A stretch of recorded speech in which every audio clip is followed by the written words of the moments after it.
From the Podcast Detroit studios and Zoom everywhere else, The Making of Champions. Professional boxers inspiring amateur athletes to become champions.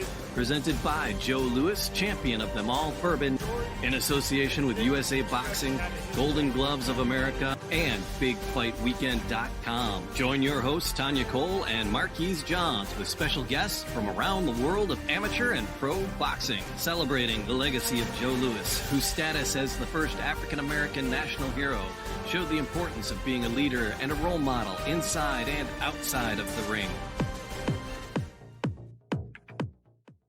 Thank you for joining us for this episode of The Making of Champions. With me tonight is Marquis Johns with Big Fight Weekend. Marquis, who do we have with us tonight? Absolutely, Tonya. Great to be on as always. Tonight on the program, we are joined by a boxing promoter known pretty much in industry circles along pretty much everywhere I've been around.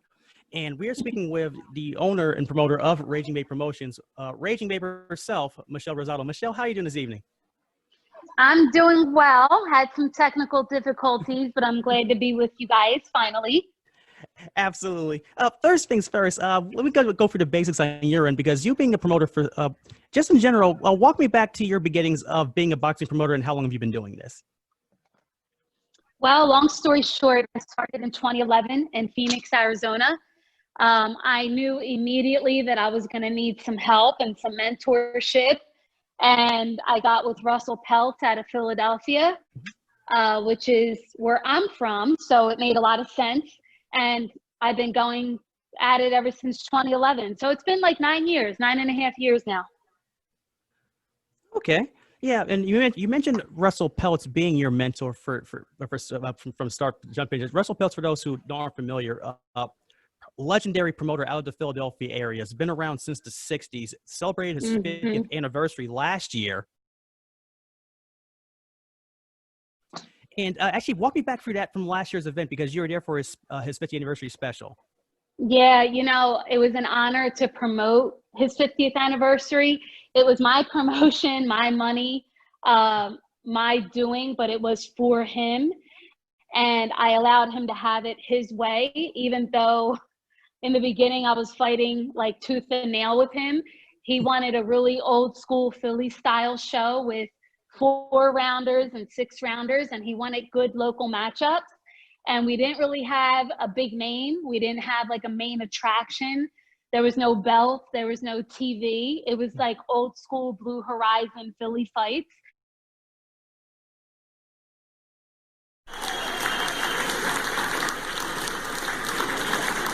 Thank you, Russell, on behalf of fight fans in Philly and on behalf of fight fans everywhere.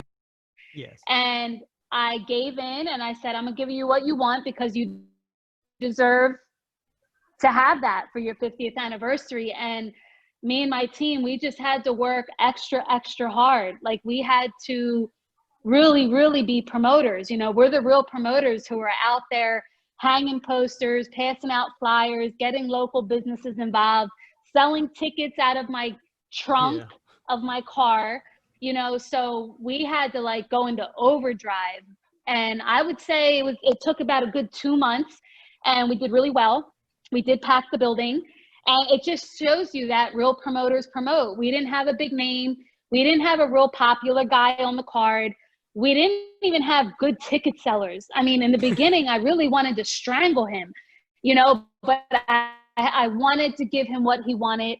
And, you know, I just had to work harder. And we had to go into these neighborhoods where these fighters are from.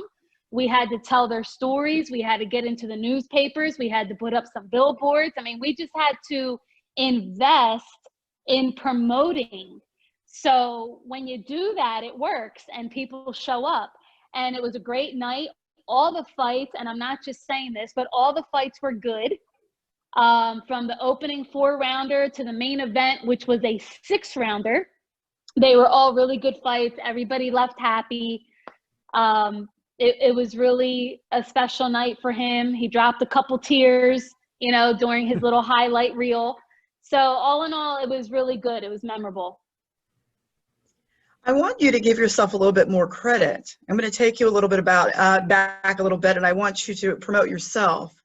A little bit we do know about you is that you're a successful engineer, and that you traded your hard hat for boxing gloves, and That's you took the true. boxing industry by storm, putting your own unique blend of boxing knowledge, media, and marketing expertise, and your relentless work ethic promoting boxing events and then selling out those venues across the country.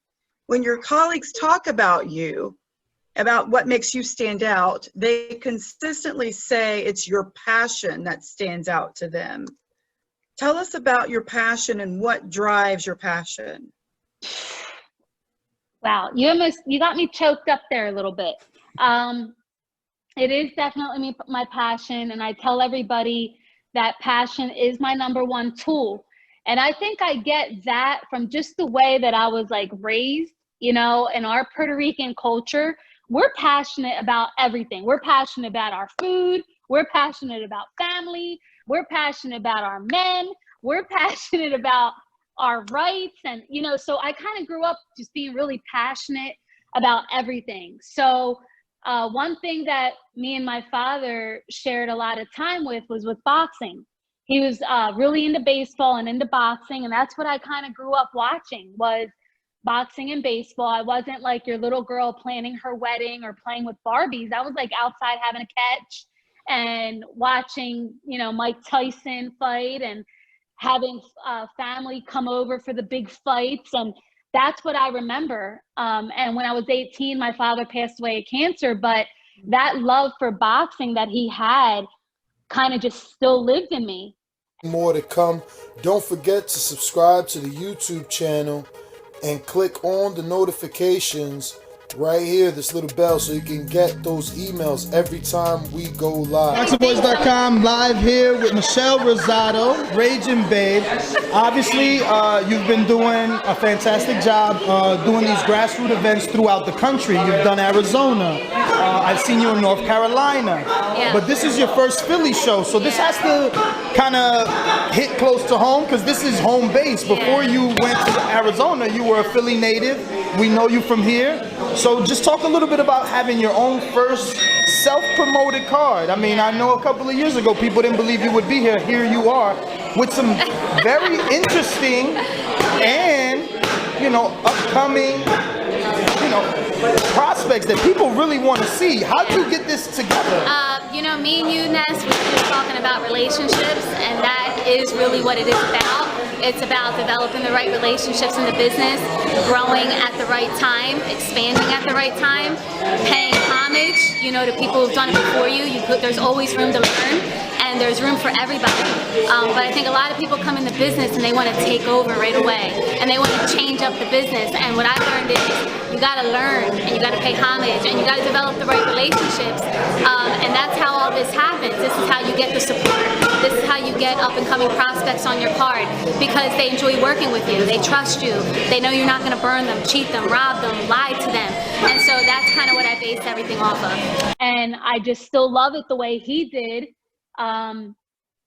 But yeah, it was kind of like a freak thing that I ended up in boxing. I had a really nice life.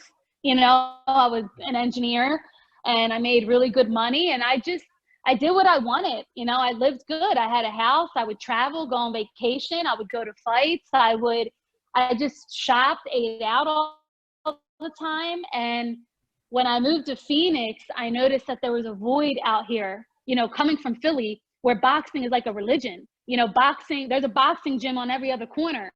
Mm-hmm. There's fighters on every other block, you know, and I came out here and I'm like, well, where's the boxing? Where's the local shows? And there really wasn't many, you know, back in 07, 08, because there was a lot of corruption in the commission, a lot. I mean, you could read about all that. There was a lot of nasty stuff going on in Arizona with the commission and falsifying medicals and bouncing checks and signing signatures and not paying fighters, and everybody kind of checked out. And then the harsh immigration laws were going into effect, and that's when Oscar De La Hoya and Bob Arum, that's when they checked out. They're like, we're not going to do a show in Arizona anymore, you know, until they get their immigration laws under order. So there was like no boxing out here. And I met a matchmaker, and I had met an amateur fighter who was really looking to turn pro. Long story short, I said, literally, my words were, how hard could it be? right? Just like everybody else thinks. Like, oh, how hard could it really be? I thought I was like planning a birthday party, like a quinceañera for somebody. And, you know, my matchmaker in Arizona, his name is Mike Sanchez. He really, really helped me on that first one. He kind of taught me what I needed. He made the fights for me. I was calling the commission every day because I wanted to make sure I was following the rules. I wanted to do it the right way. I didn't want to get into trouble. Like, I read their rules and regulation guidelines like if it was the Bible. Like, every night I was reading the Arizona State regulations for boxing. So, you know, I just really learned the hard way. And after the first show, which it was very, very hard, I just thought, oh, wow, great. That was a good show. I didn't really think nothing of it. Like, it was a good show, good fights, packed, sold out, and everybody made a big deal about it. I didn't understand what the big deal was. I'm like, wait, I mean, all you do is work, all you do is promote, all you do is sell tickets. And I guess that's something that just doesn't happen too often. So I stayed a few years, Tonya, like juggling both careers, because my engineering is what kind of helped me. It is what helped me invest in Raging Babe. I would not have been able to be a boxing promoter if I didn't have money coming in from another way, because it is a long-term investment and it's a lot of upfront money. So I was working full-time and doing boxing full-time. I mean, we'd be up till 2, 3, 4 in the morning working on posters and advertising and marketing, and it got to be a little too much. Like, when I tell you, I gave up everything. Like, I decided to walk away from engineering, and I got rid of my house, and I cut up my credit cards, and I stopped eating out. No more shopping. And I'm not trying to say like, well, you know, like I have such a sad story, but you have to make those sacrifices. And I was willing to make them because I was hooked on promoting. Like, I knew that was my passion. I knew I could be different than most people I deal with on the regular. Like, I don't want to become certain people. And I feel like you can treat fighters a little better than what maybe some are being treated at any level, whether it's the club level or the championship level. And, you know, I just said, you know, it's now or never. So about 3.5 years ago, I walked away from engineering. I saved up a bunch of money and I just gave up everything. Like, no more cable, no more credit cards. No, I even got rid of my car. I was like, I don't even need a car. If I'm going to be working from home and traveling back and forth, like, if I need a car, I'll rent one for a day or two. Like, if I need to go into the gyms, if I need to go see a fighter, like, I made every sacrifice, including, you know, family, friends, marriage, having kids. Like, you know, so when people come at me hard, I'm like, man, I literally gave up my life. Right. You know, and I don't have any regrets. Sometimes I'm like, oh, you know, maybe it would be nice to have a kid, but I'm just going to get a puppy. Like, I'm going to be all right. But that's the long version, is just, I gave it all up. I have no regrets. These are some hard times that we're all in right now as promoters, because the pandemic, you know, we're not allowed to have live events. There is no live gate. And I'm a live gate promoter. I'm out there pounding the ground, selling tickets, relying on sponsorships and ticket sales and all that. So for me, you know, I don't know how much longer we're going to make it. But, you know, I'm not ready to throw in the towel yet. Russell Peltz taught me many years ago to be conservative. Right. And that's how I have kept it all these years, where, you know, at least I could still pay my bills. I'm going to be okay for a little bit longer. But yeah, that's the story, girl. Yeah. So the one thing I noticed about you is that you've got multiple projects going. I know one thing your father said to you was to be independent, to be self-reliant, never depend upon someone else to do something for you. So another venture you're working on right now during this time has been the Boxing Moms, episode 1. Can you tell us a little bit about your series and what's that about? Because that's about sharing stories too.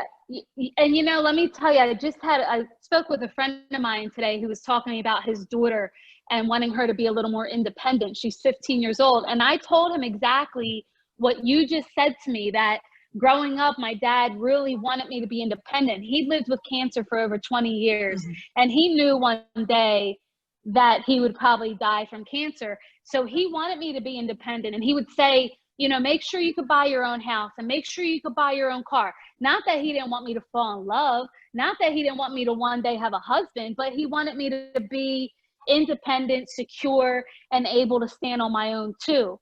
And so, you know, I try to be, you know, a good, I guess, role model for young girls, you know, but the boxing moms, as I work on all these events, whether they're Mayan or Top Rank or Lou DeBella or whoever it is that I'm dealing with on a project, the one thing I notice is that when I'm working the shows and I have to deal with the fighters, I always end up dealing with the mom.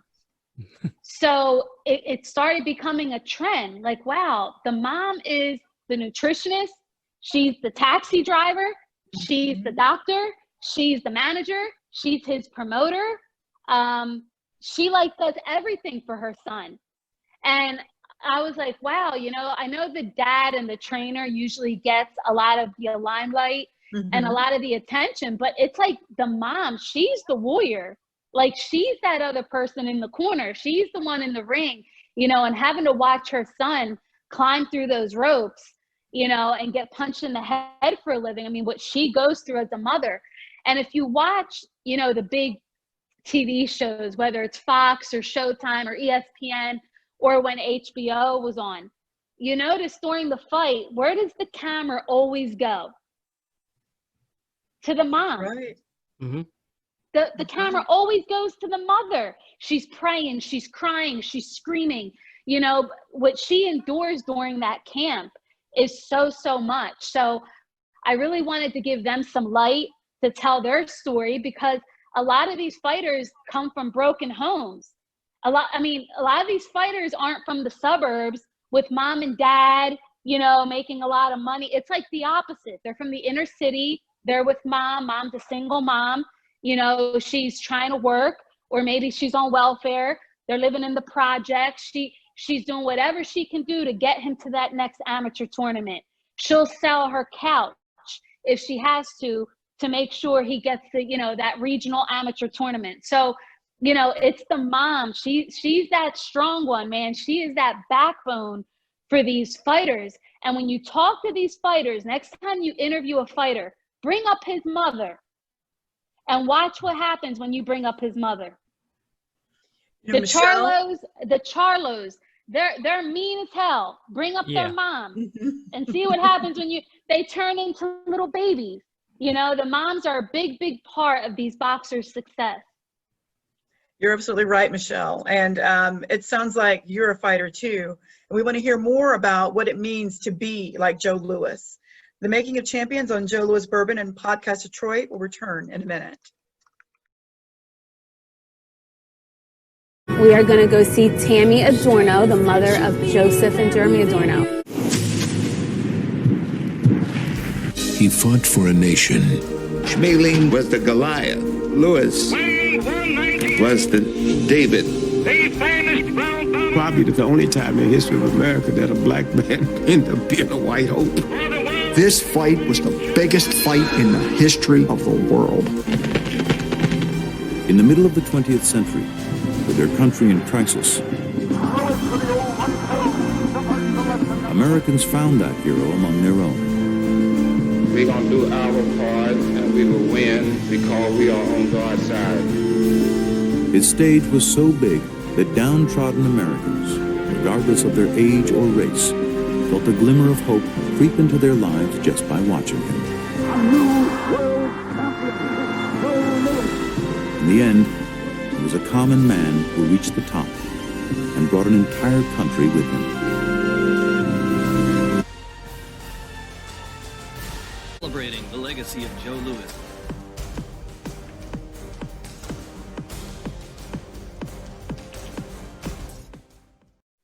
So Michelle, now we're back. Can you tell us a little bit more about episode 1 and the Adorno family? The Adornos, they are a trip. They're out of Allentown, Pennsylvania. They all live in one house. It just, I don't know, I just don't know how to explain it. It just, you're fighting out of nowhere, you hear your mom. You don't hear nobody else but your mom. We are heading to Allentown, Pennsylvania, right outside of Philadelphia. We are going to go see Tammy Adorno, the mother of Joseph and Jeremy Adorno.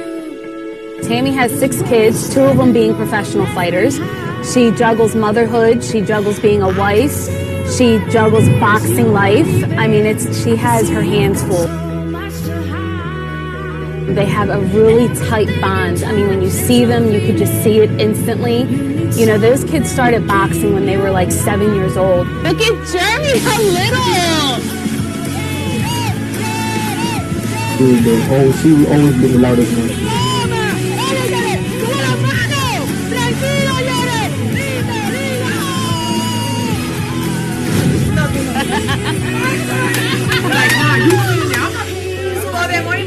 I want to do be happy. Sometimes when I would do one go the distance, I feel like it was a horse. This is the last round, God. Please protect my son, protect your guy. 76 to 76, ladies and gentlemen, listen up. It's declared a split draw. You see, when I tell you something, you need to listen. That's me. I like being there for him, and he likes being there for me. When every time we fight together, one of us always takes me back, and like we both like to hear each other's voices. Every time they complain like, "Mommy, why? Mommy, please." You have to go. You have to go. You know why? You want to be a champion. You have to go. You know, I always, try to support them. Hello. I feel if I don't scream, they don't win. I feel that I have to scream at them because I think they need to hear me. They need to hear my voice. You know what I mean?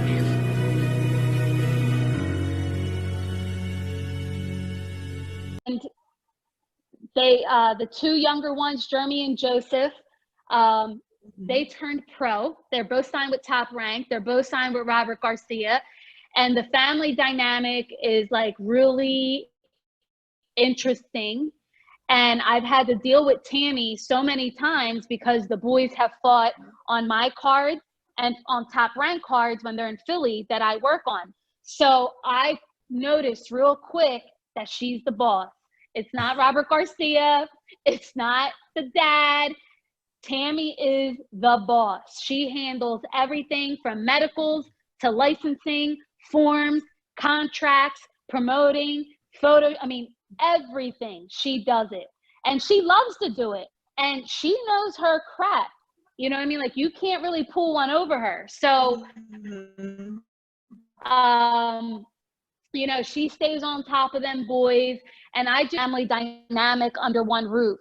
And so I wish we would have had more time, but the budget really just didn't allow for it. But we did get them fight week in Atlantic City. And it was actually a really interesting week because Joseph, was having some problems making weight. She was stressed out. He ended up getting a draw that night. Jeremy was in a really tough fight. She was in the crowd crying, praying on her knees. So it was a really, really good first episode. Everybody loved it. I've been looking for a partner because I simply can't do it on my own. Okay. You need to room everybody and feed it. I thought Showtime or ESPN Plus would jump all over it. But they seem to keep wanting to tell the same effing story about the father and the trainer. That's all we get over and over and over and over. So I'm not giving up, but I am looking for a partner. And it's something I believe in, and I know it would do really well. Have you tried OWN? Have you tried Oprah's network? No, but I've been thinking about OWN. It's funny you say that. And I was looking at my contacts at like Discovery, which they have an umbrella of different channels. And it's so funny because Oprah was interested in NBA moms at one point, and the lady who was heading it up, Karen Fry, who is Shannon Fry's mom, she ended up passing away of cancer, and the project kind of went away. And I remember when she was working on that out here in Phoenix, I was good friends with her, and I got to see their sizzle reel.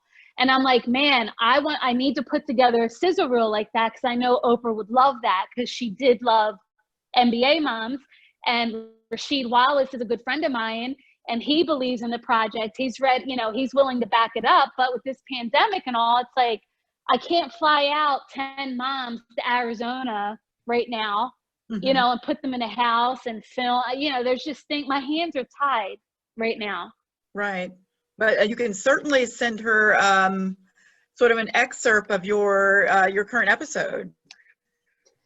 Yeah, I could definitely send the link, and I have a really good professional treatment written up on like what it is. And yeah, if you have any contacts, let me know.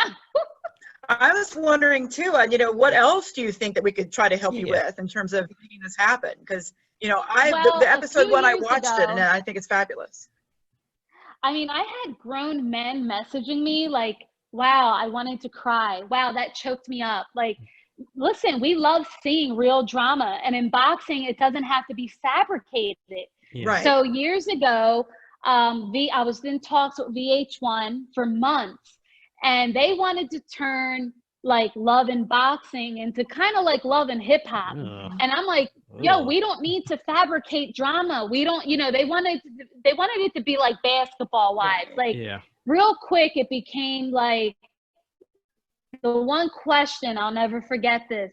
I was living in Vegas at the time, and Gabe Rosado was staying with me doing camp for that BKB crap that he did. Not crap, that BKB stuff that he did.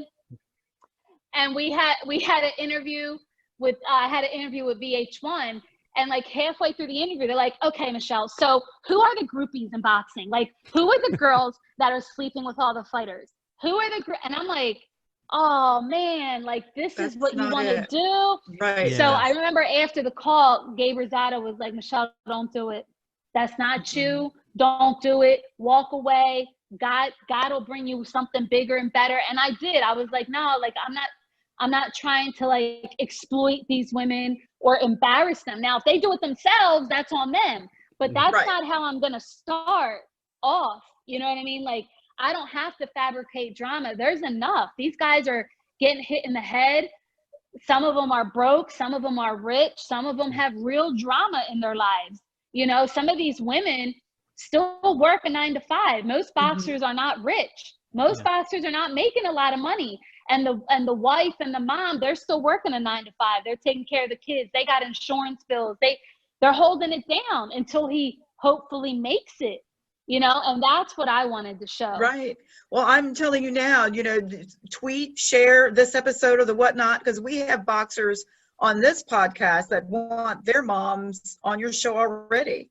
Yeah. I mean, so you've got to make it happen, because you've got talent, you've got mamas already lined up. They're waiting to see this happen. They're waiting to share their stories too. Yeah, I've had some moms reach out to me that they would love to be a part of it. The one mother who reached out to me and really touched my heart was Shakur Stevenson's mom. And she said to me that she no longer felt alone, that that she knows now that there's other moms out there going through what she goes through. And that really touched me, because that's what I wanted it to be. I wanted it to be like their own little network, their own little foundation, like their own little sorority, where they could support each other, uplift each other, encourage each other, empower each other. Like, that's really what I want boxing moms to be. And talking with Rasheed Wallace more about it, he even said to me, man, when I was in the NBA, I wish they had that for my mom. I wish there was a support group for my mom when I was in the NBA, because she needed it. He was a mess when he was in the NBA. So, his mom needed some support. So yeah, I still believe in it, but I need a partner. It could be a fantastic thing.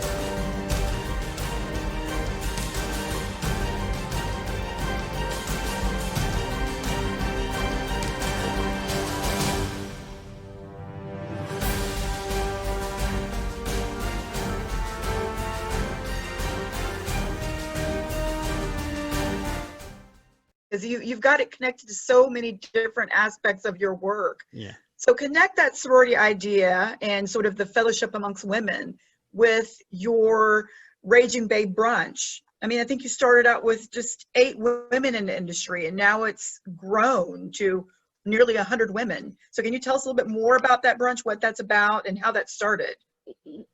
Yeah, so when I started promoting in 2011, I realized that there wasn't a lot of women doing what I'm doing. Then again, I really didn't know too many people because I was new, but I was starting to ask around, look around, and I just realized that, wow, there are some pretty powerful women in boxing, but you just wouldn't know it because, again, the men kind of get the limelight. They're the ones that are jumping in the ring. So like you see Oscar De La Hoya, but behind him, like the majority of his staff was women.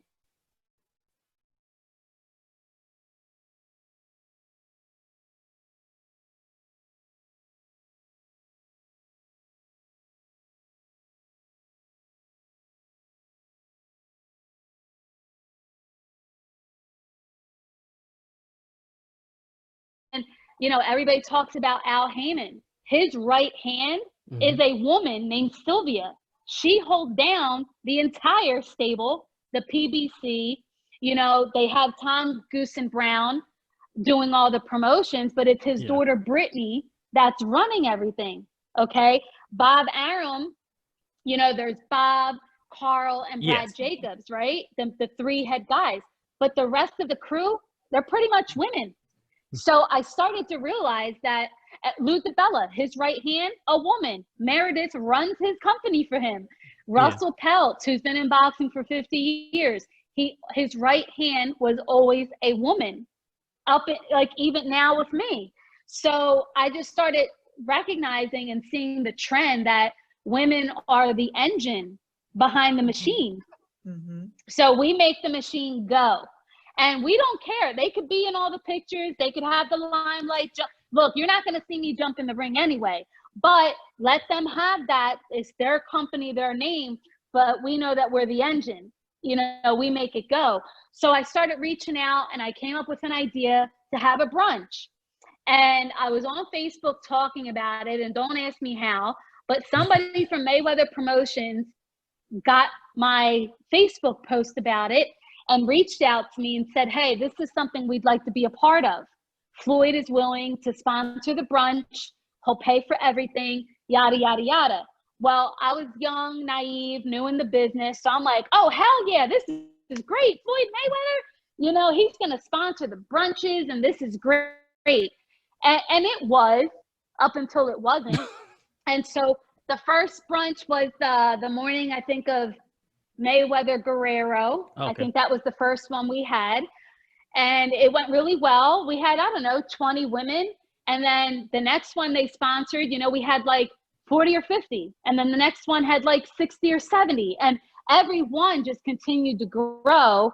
And eventually I had to split from the Mayweather sponsorship because it was no longer helping the brand. It was no longer helping the brunch. It was actually quite the opposite. If you remember the week that he fought, it might have been Maidana or one of them. I forgot who he put out some pictures of Miss Jackson's abortion. Do you remember that? Yeah. And it was just like really foul and really sad. And I'm like, here I am trying to represent women in boxing, uplifting, empowering. And then the guy whose name is all over this women's brunch is slandering and belittling this woman who allegedly had an abortion, right? So I was mortified for her. I cried that entire morning. I didn't even want to show my face at the brunch. And a lot less of the women came. Come to find out, the people I was inviting, not all of them were getting the invites. So it just started getting a little too messy. And I have a ton of respect for Leonard Ellerby. Me and him are still super cool. I worked on some of the biggest events ever, you know, like Mayweather Canelo and Maidana and Guerrero and those guys. Like I learned so much from them, but it was like kind of time to walk away because not all money's good money. I say that all the time. Yeah. And when I did go out on my own, I had like double the turnout. Like the last one I had, you know, we had like 120 women, and these are women that work for HBO, Showtime, ESPN, Top Rank, Golden, like, you know, the promoters, their publicists, their media girls, their managers. I mean, it was just like, wow. Like I knew we were here, you know, and unfortunately I haven't done one in a couple years because, you know, now you're planning a wedding. It's almost like planning a wedding. So I have 120 women showing up. They all need gifts and food. And I do activities, and it's like a real deal, you know, nice brunch. I have guest speakers and sponsors, and it just got to be a little too much. And, you know, with me doing my own promotional thing, but I need to do one again. A lot of women are asking me, you know, to do it. And, you know, we got to just wait to see what happens and till things open back up. That sounds like a great plan. I just want to be at the back of the room. I don't even need to sit at the table at this point. You know, our brunches, we laughed, we cried. There's been some arguments. There's been some fighting, hugs, kissing. I mean, you get a little bit of everything. It's a reality show at the Raging Babe brunch too. There you go. Well, you can add that all in the package. Yeah. I know that, Michelle, you have a unique perspective. I mean, on this show, we typically speak with boxers about what it takes to become a champion. So you work with boxers, you work with your moms, you work behind the scenes, you work with promotions, you're working everywhere in this industry. You have your hands in everything. What do you think makes a champion in this industry?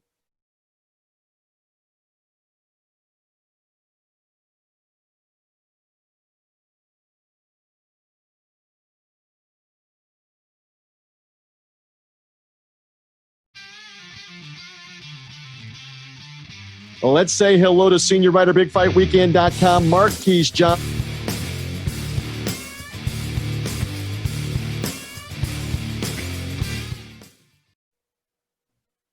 Well, see, today, what makes a champion, or what used to make a champion? Because today, you can give me both answers. Yeah, like today, all you need is a really good matchmaker. If you have a good matchmaker to develop you and get you to 20-0 and fight for a belt, and you know, these sanctioning bodies and organizations, the way they rank these fighters. I mean, today I was throwing up all over my Twitter about that Trevor Bryan guy, you know, who's ranked #1 in the WBA, but his last 2 fights were against guys who were 4-44. How is he the interim champ when he hasn't fought in 2 years? 2 years, yeah. And the last 2 guys before Flores were 4-44. So now, if you're just with the right people and there's a good matchmaker, you could probably become a champion. Now, before, when there was a little more integrity and more competition, you know, I think it takes a ton of discipline, mental like no other. I mean, I think the last one that we can look at would either be like Andre Ward or Floyd Mayweather, where their craft came before everything and anything. You know, there was no distractions, no drugs, no alcohol. You know, as flashy as Floyd became later in his career, you know, people forget Pretty Boy Floyd. Like, he had to rumble his way up, and he wasn't getting paid loads of money in the beginning, and he just had to work his ass off. And now with social media and all, like, these guys, they want to show off their money and they want to be Floyd, but they're not willing to live like Floyd. A lot of them drink, a lot of them do drugs, a lot of them have women in camp. A lot of them do things that like Emmanuel Stewart would never ever allow in camp. Yeah. It was just like a different mindset, and you had to fight. Like, you had to know how to fight, and you had to be willing to fight to become a champion. I mean, the glory days, you know, they're pretty much over. Well, how do you, in Raging Babe Promotions, how do you plan to change that, if at all? Well, I don't think I can change it, but I could only do the best that I can do at the level I'm at. So I like to call myself a small fry. I'm a small fry promoter. In other words, I'm the middle class promoter. So in boxing, you have the haves and the have-nots. And I'm in between. And there's not a lot in between in boxing. So, you know, club shows, we're the heartbeat to boxing. You know, we're the back of the pantry where they come looking for us when there's nothing out on the shelves, right? And a lot of these guys coming out of the amateurs, they don't get big deals. They don't sign to big managers. They're not getting six-figure signing bonuses from promoters. Some of them do, like the Olympians, right? Like an Earl Spence, a Shakur Stevenson. Those guys come right out of the amateurs with really nice deals. But that's so like few rely on club shows. They need a launching pad for their career. So that's where I think I thrive, is giving them that launching pad, giving them a ring to fight in. And, you know, Russell taught me that these guys have to be willing to fight. I'm not saying fight King Kong when you're 2-0, but let's get you learning something from every fight. You know, let's develop you so when you do get that call, when you do move on to a Heyman or an Arum or an Oscar, that you won't fold like a napkin. So I think that's where I thrive, and I think that's going to be like my niche, is building local fighters. And if we look at boxing today, there are many world champions who started out at the club level, like a Gervonta Davis, like a Jared Hurd, and a Jason Sosa, like a Julian Williams. All of these guys became world champions, but they started out fighting in little warehouse venues, high school gyms. Like, they needed club shows to launch their career and to build. So, I mean, God, there's so many of them. Bernard Hopkins used to fight on club shows in the beginning. Kevin Farmer. I mean, I can go on and on and on, but I think that's going to be my niche. I don't think I can change the sport. I want to thank you so much for your time this evening. For those of us that want to follow you, and I know I want to continue to follow you, I want to see what happens next when COVID is over, what those next fights are going to look like for you, what Boxing Moms is going to look like, and how can we follow you on social media? You could follow me everywhere, Instagram, Twitter, Facebook, at Raging Babe. What was the other question? No, I think you answered it. If that's how we can find you. Follow me at Raging Babe. And Tonya, you're great. You are really, really good. It's so refreshing to come on a show where people have done their homework and they're ready, you know, to talk about real stuff. And you're awesome. Keep at it. Thank you. You are as well. Thank you. Thank you. Marquis, how can we find you? Yeah, you can find this guy over at bigfightweekend.com as always, or on Twitter at Weak Sauce Radio. And of course, you'll find me here every Thursday on Joe Louis Bourbon and the Making of Champions podcast. Good night.